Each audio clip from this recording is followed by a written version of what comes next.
Hi, I'm Jennifer Wagner, City Council member here for the City of Elk River. I am with Tim Sevcik, who is our Streets and Parks Superintendent, and we're here today to learn a little bit more about how the emerald ash borer has affected our community and what the plan is and how we're going to address the issues that this insect has caused. So I'm gonna ask Tim here, give us some idea of what has this ash borer done to the community and its tree canopy. So obviously you can see the tree we're standing by here is a green ash tree, and this tree is highly infested. This tree is now dead from emerald ash borer. This is one of the first ones we found in the city that had it. At this point, emerald ash borer is pretty widespread throughout Elk River and throughout Sherburne County, being found in our neighboring communities as well. The unfortunate impact of emerald ash borer is ultimately it does kill ash trees if they're left untreated, and the treatments are not very cost effective and need to be repeated every few years. Let's talk a little bit about what the plan is. So what I'm understanding, we've got maybe about 10% of the tree canopy within the city that could get to the point where they're affected by the ash borer, which seems like a big number, right? But at the end of the day, it's going to happen. There's really not a way to stop it. So what is the plan for the street department and how we're going to address this emerald ash borer and the effect it's having on the city? Yeah, so you're correct. It's about 10.7% based on a 2013 tree canopy survey in Elk River that Sherburne Soil Water Conservation did for us. So it is going to be a huge impact. As we go through the city, obviously we have to have a plan for how to address this. We can't take down every tree all at once in the city, and we have to focus specifically on the trees that we're responsible in the city. So between staff and council, we've worked together a draft plan so far, and we had a public open house a few weeks ago on that draft plan, which we plan to make a finalized plan here in the next few weeks. Within that plan, our goal as a public works crew is to begin addressing, as soon as this fall, removals of those ash trees.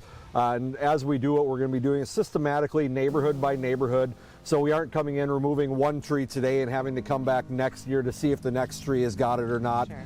For cost effectiveness, for staff time efficiency, equipment efficiency, and for reducing the disruption to the neighbors. Every time we come in, it's loud chainsaws, it's skid steer loaders, it could be a mini backhoe or a front end loader on a big tree. Yeah. We want to minimize that impact the best we can. Come into a neighborhood, remove those publicly owned ash trees within a neighborhood, and then move out of that neighborhood and on to the next one. People have questions. They want to know where, how, what do I do? When are you coming to me? I want to know more about this emerald ash borer. What would be a good resource for them to go to? Yeah, certainly. So right now we have a lot of information on our City of Elk River website. If you go onto our Facebook page, there's also been several posts already up on Facebook, which will take you to links directly back to our website. On there we have some great links to Minnesota Department of Agriculture, Minnesota DNR, that'll tell you things I can do for my ash as a homeowner, and it'll give you some tips on if you want to do injection treatments, if you want to do removals, what to look for a contractor. A lot of great information out there.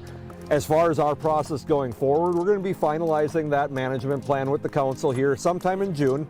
Over the course of the summer, my staff and I will start evaluating neighborhoods. We're going to focus on those neighborhoods the most highly impacted first, because unfortunately, as these ash trees die, they become brittle, and within a year or two, all of these branches will start breaking off, and obviously that causes a hazard to our roads, our sidewalks, our residents. We don't want to have any issues. So we're going to start in those worst neighborhoods over the next 3 to 5 years, removing these ash trees off of our public properties. So what you'll see likely first is social media posts, maybe some newspaper articles, and then you're going to see those door knockers showing up on your house. Once you see that door knocker, you know for sure that it's going to be your neighborhood that we're coming to next, and you're probably going to start noticing blue dots on the ash trees too.